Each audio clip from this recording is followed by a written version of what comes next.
Say it a second ago. Good morning, everybody. I didn't say that earlier.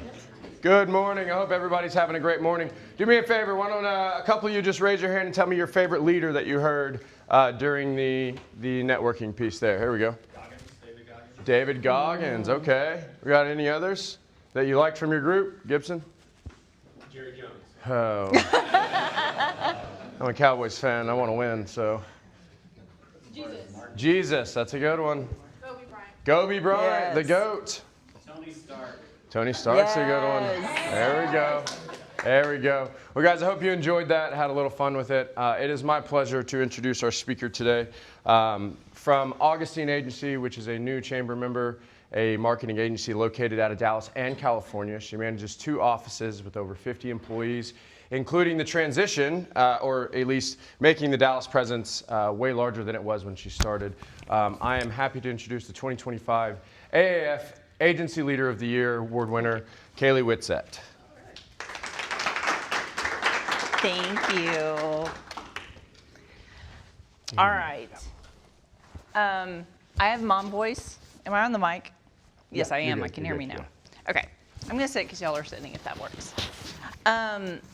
Okay, so first of all, thank you guys for inviting me. A special shout out thanks to Alec. Alec was a part of the Augustine Agency and he had a higher calling, so it was sad to see him leave, but what he's done with the Midlothian community, just seeing him on social, and then he reached out and asked if I could chat with you folks. Just very, very blessed to be able to have worked with him and then still as just a peer. I absolutely love Alec. Okay, so here's a disclaimer. No one is an expert on leadership. It's an ever-evolving concept, especially in these times. Everybody knows the AI times. Technology is just, it has been and will always be blowing up in every direction. So the uncertainty is actually, for a leader and hopefully for a team, is really kind of the most exciting part of it, right? So have you guys ever watched a group of very, very talented people and they just fall short? They have all the talent, they have all the pieces. We have some sports fans out here, right? When you see a team and you're like, how can we lose this season? And somehow, you don't get the W. And it's truly, truly because they didn't lack skill. They lacked someone to step in and motivate and encourage, someone they could trust. But on the flip side, you could also say, we have exceptional humans. This is absolutely great. But why aren't they succeeding? Well, because they don't have a leader who steps in and shows that vision, and big important things here, gains the confidence and the trust. Because without that, you do not have a leader. Okay. So what are the differences in those? The difference is leadership. Today I want to talk about leadership and how it matters even more now, because we've definitely transitioned. Has anybody seen technology transition faster than this moment in time with AI? It's absolutely incredible. It's throwing things out like, oh my gosh, I can do this in 14 seconds, and it used to take me 3 hours. It's turning into, oh my gosh, is this going to take my job? It's those fears that you have, but wow, you have to lean into that. You have to get in front of that wave. So pulling back a little bit, leadership is not just a title. You have seen folks, I doubt any of you have been these folks, who looks at this title and goes, oh, that's sexy. I want that. I want that business card. I want to walk in a room and say, this is my title. But they don't understand. Leadership is humbling. Leadership is putting yourself out there very, very raw and having to expose probably your weaknesses. And you have to gain the trust of your team, and you have to gain the confidence of your team, and they have to see you when you've had your teeth kicked in and you still pull yourself up and you put on the most brilliant face you can find at that time, and you're still leading, you're still guiding, because that is your defining moment. So again, leadership is not just a title. Okay, so let's talk a little bit about, and hey guys, if you guys want to jump in, this is a conversation. In a little bit, I'm going to really want y'all to jump in. But if y'all have questions or you just say, hey, I had an example, jump in and let me know. Okay, so most of us have lived in the transition from the traditional leader to the innovative, the visionary leader. The traditional leader, would sit at the top of the org chart and direct orders and just say, do what I say. I don't really want your feedback. Well, that title carried authority, and the expectation was simple. I'm going to tell you what to do it. And that's fine in a slower environment, because it's been a slower environment for a while, right? More predictable world, but today that's not going to work.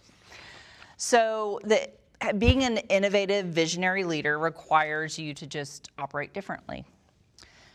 You can't rely on positional power, because that's what that is. You're sitting at the top of the org chart and you're thinking you're all great. However, do you have a team that's really following you and hearing you?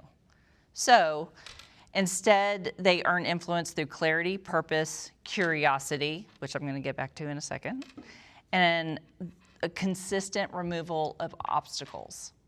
So one thing I love is when someone says, oh, what do you do? And I'm like, well, I basically work for these folks.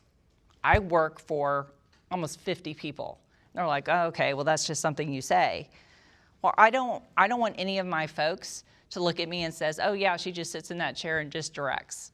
She gets her hands dirty. When there's a problem, I want to be the first person people call, because we're going to solve it together, and they know we're going to solve it together. You need to treat your folks as partners. They're not subordinates, because I can't do, and I'm just going to say Jennifer right here, she's been my right hand almost my entire career.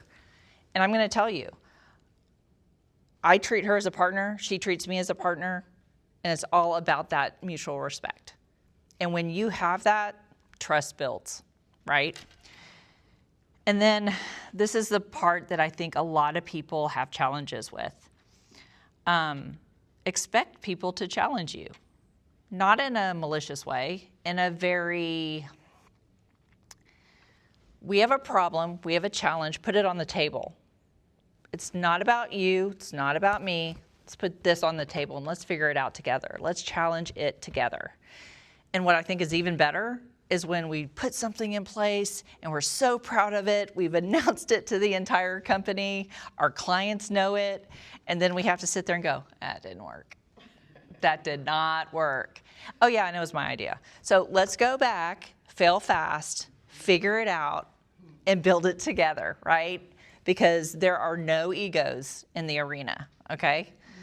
So you have to be comfortable, especially in this day and age. You have to be comfortable saying, I don't know the answer to that yet, but let's figure it out together. That's huge, because when I say humble pie, it is. Because they look at you and they're like, guide us. And I'm like, hang on, we're gonna get it together. Let's just get all the brains together and let's figure this out as one. It creates the conditions where the best answers emerge from the group. So many challenges where we're trying to figure it out. There's just an answer. Is it budget? Is it resources? Is it a client just says no? But we have to sit down and we have to figure out what we can control. So that's really, really big. Okay. A traditional leader, going back to that, how do I get people to execute my plan, right? But the innovative leader asks, how do I align talented people around a shared purpose so they create something better than anyone could do alone? So that is so important. That's so important. All right. Okay, so the difference shows up in results. One thing I have to say is, when you walk into a new environment, it can be a new company that was just started, so sorry. It could be a new company that just started. It could be a company that Augustine's having its 30th year anniversary this year. That's big. But I'm only a little over 5 years there. So I walked in, and Jennifer walked in, and a few other new people walked in, and we were all like, oh, fresh eyes, what does that feel like? And so making sure that we walked in and said, this is all great, not so great, but let's talk about what we need to do to elevate this team. So very interesting. You need to jump in as a leader. Just don't walk in and make changes. I don't like white walls. Make these all purple. That's not going to work. It's not going to make friends, right? So, oh, I'm sorry. I'm sorry. Make this blue. And everyone goes, no, purple. We all agree it's purple, right? Purple. Okay. We all would agree, purple is the color. Purple is the color. Okay. I love that. If we don't walk away from anything today, what did we learn today? Purple is braw's color. Done. Not in marketing or anything. Okay. But walking in and seeing the agency, there were very small things that just immediately we had to correct. In an organization, you have different generic titles. Manager is one of them. Who here likes to be managed? No, especially personalities like no. But what you do want, because you're going to have someone above you, right? Who's that person that you look up to? But you want them to be your advocate. And so we don't use the word manager in our agency. We have advocates. Because an advocate's someone that you want on your side. An advocate is a coach, is a mentor. An advocate is someone who, when you faceplant, they're there to pick you up. Now, are they going to talk about how we don't faceplant again? Yes. But it's very important to have that trust and that loyalty. So, and also, it was really interesting because we have advocate training and what have you. But when people now are promoted to advocate, wow, they carry that as a badge of honor. That really means something to them. They go off and they're listening to TED Talks and reading books and doing all the things. And that means that meant so much more because they walked into that role knowing, I have a team that I need to grow and I need to, earn their confidence and trust. Another thing that we looked at was how many people have done a personality test in their job? Yes. Oh my gosh. Multiples? Yes. Okay. And I'm not gonna talk about what ours is and called and all that good stuff, but we do use one. But it's one that talks about style, communication style. What is my communication style? What's Jennifer's communication style? Do we communicate well together? It breaks down how we should communicate. If we're having a conflict, how do we resolve that? And then it's this wonderful test you take, and eventually all the advocates were like, we don't really need this test because we really are starting to look for those key things that makes that communication style work. And so even though I still think it's a great tool, we've been able to kind of step away on our own and just use the human instinct to be able to navigate that. But looking at styles and looking at communication and making sure, especially when things are going sideways, what is the best way to resolve this that we all walk away, a stronger team. So that's very, very big. Another thing. One second. Yeah. I think another thing is to be imperative with any team is to know how they learn. Yes. Are they aesthetic? Are they visual or are they auditory? Yes. How do they learn? Because if you're teaching a kinesthetic learner visually, they are not. No. And I love that because, think about what an agency is built of. We have digital, we have project management, we have client partnerships, and we have creatives. So here, I basically said our director of human resources is fabulous. But I was like, you're going to be in charge of training. And she just was like, do you know our folks? I was like, enjoy, it's gonna be great. But the great thing about that is every training she asks for feedback. Do you guys want more videos? Do you want an in-person speaker? Do you want an interpretive dance? Like, what do you guys need? So that is a huge, great point. All right, and then this is getting into the weeds a little bit, but we're not good at performance reviews. Like, here's your review, check, see you in a year. We have one-on-ones, we have all the things, but like we're talking about your career. So we decided, we're moving them to quarterly. They're conversations. They're gonna hit 4 buckets. Performance, very important. Innovation, in the day and age we live in. Financial, because it doesn't matter who you are sitting in whatever chair, you need to be making sure, if Jennifer gives me 5 hours to get this done and I take 10, what'd I just do to the company? So everyone needs that, right? But my favorite, and I think the most important, is culture. Making sure there's a healthy culture out there. All right. What was the first one? I'm sorry. So performance, yes. Innovation, financial, and culture. All right, so there's really 6 areas of focus that I love, I think is critical. Purpose, number 1, is purpose over profit. This is very, very important because people have to understand they're more important than the bottom line. They have to. They have to understand that what they're doing, whether it's for the team, for a client, for the community, they have to understand they're making an impact, they're moving something forward. And hey, sometimes you can have all 3. I'm doing something great for the team, great for the client, great for the community. Great, all 3. Sometimes that's strategically designed because we have a lot of people who just care and they want the team to succeed. When they see the client succeed, they know it's blood, sweat, and tears. Probably more tears. But it's the most beautiful thing.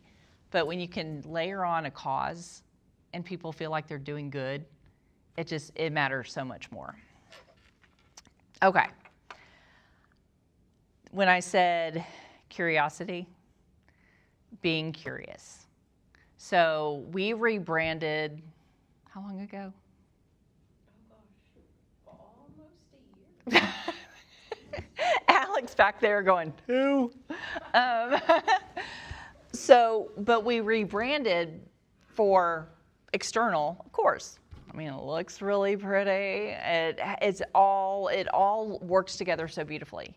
The number 1 reason why we decided to rebrand was internal. Because we needed to look in the mirror, talk about ourselves, talk about the ugly, talk about the aspirational version of ourselves. We had to do all of that. And the really cool thing at the end of the day is everyone's like, what's our word? What is that that's going to drive us forward? What's going to keep us from standing still and becoming stale? And it was being curious. And so, ironically, AI was like, limping along there, and all of a sudden it starts walking, running, sprinting, and I'm like, okay, let's be curious. And everyone's like, oh, wait, that's a lot. And it's like, that's fear talking. Stop the fear. Get out of your head. It's all about being curious. When you're curious, you open up that door and you go, oh, that's not as bad. Not as bad as I thought. And then all of a sudden you're like, okay, I'm kind of interested. And then you're like, wait, I like this. I can use it as a tool. Now it's part of me. So being curious for whatever that is, AI, a new position, a new client that you don't know anything about, whatever that is, breaking into a new geo where you're like, hey, we used to only have this footprint, now we're going to go over here. It's a whole different audience. What does that look like? Be curious. Figure that one out. The third one is the art of 3. So have you guys ever experienced just overwhelming, okay, we're going to have 12 goals this year. And here are the 12 goals, and we're going to meet them all. And here are the 16 KPIs, key performance indicators for each of those goals. And you're like, I don't know what I'm doing. It's too much. It's overwhelming. It's not digestible. And so with that, it's the art of three. Having 3 goals. But don't wait until we have the state of the agency in mid-year and the end of the year. Don't wait until these huge milestones. Work it into your monthly conversations with your team. Work it into your daily talking to yourself on your way in to the office. Those goals, they are designed to move you and the company forward. So that's so important that it's just repetitive. You know, when we first said, we're not calling people managers anymore, they're advocates. The only reason why that stuck is because everyone just socialized it. You're an advocate, you're an advocate, you're an advocate. And it was the coolest thing in the world. Well, it's the same with goals. That's how you progress forward through that. All right. Number 4 is being a partner and a leader. You know, it's so important when people say, as a leader, I'm here for you. What can I do for you? But if that's an empty promise and that's an empty statement, the next time you say that, people will be like, I got it. And they feel like they're on an island. I got it. Don't worry about it. Things are going sideways. The leader's probably going to get a call from someone really soon, but they're not really helpful. They don't really mean what they say. Integrity. So being approachable and available as a partner and a leader is 100% required and a necessity. It's really funny. So my dad growing up, he would always sneak in little sayings and little thoughts and little learnings throughout his life to me. And I didn't really, sometimes I was like, okay, yeah. Well, I was a big sports person, right? And he was always my coach. And I would say something about, well, so-and-so isn't doing this and da-da-da-da. And he's like, well, are you in the arena? What? What I didn't understand is what he was saying, do you have skin in the game? Are you in the arena? And so many of you guys already know this, but literally I have it on my wall at home. I absolutely love Theodore Roosevelt said it best. Anybody know this quote or the speech? Okay. I have to read it. One day I will have it memorized. It is not the critic who counts, not the man who points out how the strong man stumbles. The credit belongs to the man who's actually in the arena, whose face is marred with dust and sweat and blood, who strives valiantly, who errs, who comes short again and again, but who does actually strive to do the deeds. At the worst, if he fails, at least fails while daring greatly. So as a leader, you are not in the cheap seats. As a leader, you're in the arena. And there's going to be times that as a leader, you're in there by yourself. And trust me, bloody, teeth kicked in. Team is actually watching. How do I behave? How do I respond? How do I react? And that's what being a true leader, when things are going south, that's when you earn your stripes.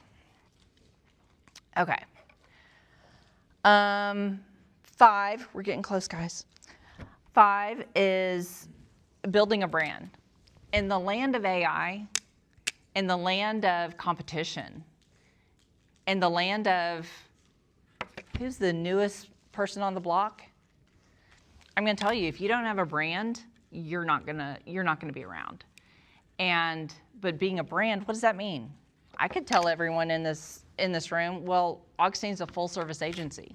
We do every type of marketing you can think of. Well, so does that guy. And so does that guy. And the 16 people behind me and in front of me.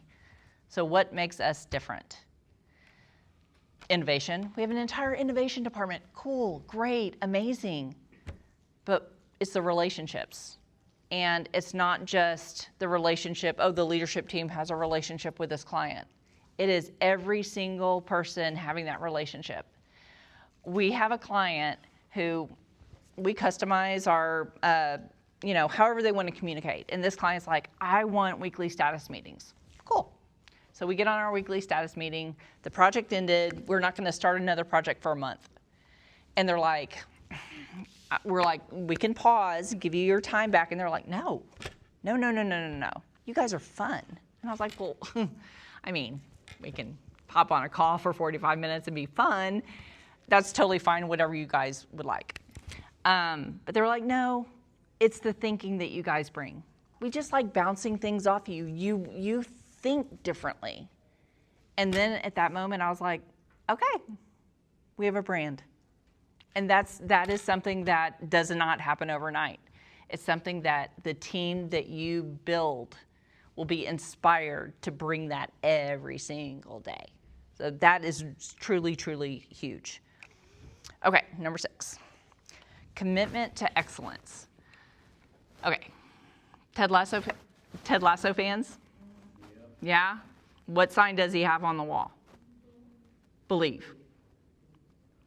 So I honestly could slap a sign of excellence on the wall.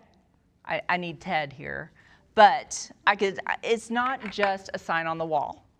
It is in your DNA. It has to be in the entire team's DNA. So yes, I tried to look for maybe others, but I'm sorry, I could be a Disney fan. I have 2 kids. It sucks you in. Disney actually does it best because they only care about the audience. They only care about that little 5-year-old girl coming in or that 60-year-old man coming in. They only want to make their moment magical. So if you throw a piece of trash on a Disney property, guess how long it takes before a team member picks it up? 7 seconds. 7 seconds. That's pretty incredible. Do you guys know the horse statue at the front? Do you know how often that's repainted? Every single night. Because every single person who walks in has to have that special moment that it was made for them.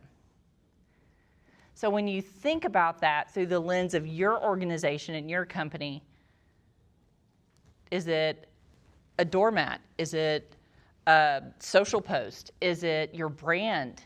Is it when someone calls, how you respond in a greeting? What is that makes that magic for your audience, your customers? Because when they feel that, it's incredible. I might admit that I do go to Sonic. I gotta have my Coke every once in a while. Best ice ever. And I will tell you, They sell it by the bag. they do, and it's in my freezer right now. I'm telling you, I love it. I love it. But I am going to say that, I used to live in a bigger city, and I would drive up, and they'd be like, "Hi, it's Erin. What can I do for you?" I was like, "Oh, well, I'll have my Coke." I moved out to this little small town, been there about a year and a half, and this nice young lady gets on the speaker and goes, "Hi, let me make my Sonic your Sonic." And I was like, yes. She takes pride in her brand. All of a sudden, I'm like, I want to go talk to her every single time. Every time I go there, maybe once or twice a week, every single person says it. That advocate at that Sonic knows what they're doing because I see it. I see it in every single way. Okay, how are we doing on time? 10 minutes, okay. All right, I want to shift really quick to culture because if you don't have a good culture, you're not going very far, okay? Does anybody know who Jay Shetty is? Okay. Do you know he started as a monk? He started as a monk, then he became an author, and now he's a podcaster. Didn't see that leap. Okay. So when you're looking at your folks and you're doing your one-on-ones and you're having those conversations, he says something that kind of makes two buckets of people. So again, I'm going to read. So, all right. Weak people notice other people's mistakes and they laugh. Strong people notice other people's mistakes and learn. Weak people talk about other people's problems and they feel better. Strong people talk about other people's problems and become better. Weak people gossip about others to build fake connections. Strong people express vulnerability to build real ones. Weak people envy those ahead of them. Strong people study those ahead of them. And what's so interesting is both kinds of people are looking at the same world. They're just focusing on different things. No one's permanently weak or strong. It's simply a matter of choosing what you pay attention to. So culture is, I think, one of the most important things in any organization. Because if you have people who are dedicated, who are excited, who are invested, if you have all those things, clients come, products are made, profit comes. But when you have those people who care, you can't teach it. It just comes from within. So that is something that's really, really huge. Okay, so I just want to thank everybody because leadership is something that you invest in yourself. And also always learning, always growing. But one thing is when you have the chance to grow people on your team and you see their successes and you can slowly kind of step behind them and just be their support, their foundation, their structure, it is the coolest, most rewarding feeling you're ever going to have as a business owner. So thank you guys very much. Appreciate the time. Any questions? I want to ask a question before we get out of here because we do have a few more minutes. So Kalie, if you could tell the group if there's one thing to take away from today in terms of building teams and successful leaders, being successful leaders, what's one thing to take away from today? Honestly, being a successful leader is that relationship, that communication, that we all get so busy in our world. We get so busy in everything, every responsibility, every to-do list, all the things. What am I having for dinner tonight? Sonic. Oh, just kidding. You need to stop and you need to look at the individual folks and say, what can I do for you? What obstacle can I get out of your way? And the most important thing is do it. Do it, prove it. And, your team will follow and become amazing, amazing leaders. We have so many leaders in our organization that don't have titles, that don't have leadership titles. And that, I think, is my biggest, pride of our team. So. One more question for you. What is we talked about culture. What's a sign of a healthy culture when you see it within an organization? What's something that if everybody were to leave here and reflect on their organization, what's a sign they should look for to know they have a healthy culture? That's a great question. So obvious answer, when you refer someone that you know and love to the team, that's a healthy culture. When you refer a client to the team, that's a healthy culture. But I love it when it's a pure dumpster fire and everything's going sideways. And everyone just looks at each other, they grab arms, and they're like, all in. Team all, we're gonna solve it together, and then we're gonna learn. Is it always put that pretty? No. But it's this feeling that you're like, we got this. And that means you have a healthy culture when the trust and the confidence is there. Awesome. Awesome. Well, thank you so much, Kalie. Let's give a round of applause for Kalie. Yay. Thank you so much. As Kalie mentioned, I did work at Augustine, and it was a fantastic company to work for. They do have a great workplace culture, maybe the best I've ever worked in. Kalie is a big part of that. I had a lot of good time being on the culture team and all the different stuff that we did there. So thank you, Kalie, for coming up and doing this for us today. I've got a few things for you guys, and then we're going to get out of here, let you guys have your rest of your morning, and we got to get set up for the library to do their event. So over there on the table, you'll be able to find a couple of things. One is our brand new monthly newsletter that we launched this month. So you get our probably emails, our email newsletters, our weekly ones. This is a more broad and in-depth look at what's going on in the chamber each month. So I recommend everybody goes and takes a look at our monthly newsletter. You will be able to find that on the website.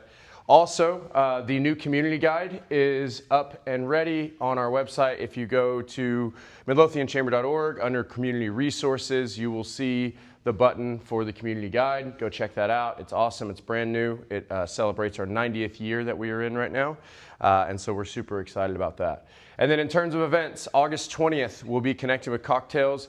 It is at a David Weekley custom home. I don't think we have the address yet. We do have the address. I'm not going to say it because you're not going to write it down, but it will be on. It will be on social media soon. It'll be in an email newsletter soon. We'll have the address for you. It's a little bit different of a connecting with cocktails than we've done in the past. We're not going to a restaurant or a bar. We're going to a custom home for one of our chamber members. So that's going to be August 20th from 5 to 7. On August 12th, which is next Wednesday, we have our legislative luncheon. We will have Congressman Jake Ellzey as our keynote speaker next Wednesday. It's going to be at the conference center. Tickets are running out, so please go and buy your tickets soon before we sell out. Congressman Ellzey's a big draw. A lot of people like to come see him. So if you haven't gotten to see him speak, he's an incredible speaker, and he does a great job representing our region here. And then September 9th is First Responders Kickball Game. For those of you that were at it last year, it was a afternoon kickball game between police and fire. This year we're going to be doing a night event from 6 to 8:30, and we will have a kickball game between police and fire, as well as the City of Midlothian versus Midlothian Independent School District. So, going to be a lot of fun. We'll have some fun games going on for the kids. It's just going to be a good community event to honor our first responders here in Midlothian. And then lastly, I think we have one more luncheon on September 10th, we have the pitch competition at Union 28. So we just selected finalists this week, and they'll be announced at the end tomorrow for the business pitch competition. For those of you unaware, Midlothian Economic Development is offering a grant for 2 different businesses that will win 2 different categories for the business pitch competition. It'll be a big party at Union 28. They will get to present. You'll get to be there, watch, support your fellow Midlothian residents as they pursue the business community here. So don't miss that on September 10th at 6 o'clock. 6 o'clock at Union 28. And then September 15th is going to be our State of the Healthcare Luncheon. It's a brand new luncheon that we've never done before. This will cover the healthcare industry of Ellis County. We will have a speaker from Baylor, Scott & White, from Texas Health, and from Methodist, as well as a keynote speaker out of Dallas. Not entirely sure off the top of my head what his title is, but he will be our keynote speaker. It's going to be really awesome to go over the healthcare, just the industry in general in our area. And so we're excited for that. Those tickets, I believe, are on sale. You can get those on our website. You've got a little bit of time. You can still get the early bird pricing right now for the healthcare luncheon. But we hope to see you out at any of our events. Does anybody want to plug an event that they have coming up before we adjourn today? Do you know anything about Hope Health that's in Ellis County? Do not. Why don't you enlighten me? Right. Hope Health is a health clinic in Ellis County, and they do have a health fair tomorrow that's from 9 to 3. Okay. Awesome. Hope Health. Where's it at? Waxahachie. In Waxahachie. Oh, boy. All right, guys. Well, thank you so much for joining us here today. We will see you guys at one of our events coming up soon. Feel free to chat with me, Chloe, or Kenna if you have any questions about your membership or would like to join. So y'all have a great evening.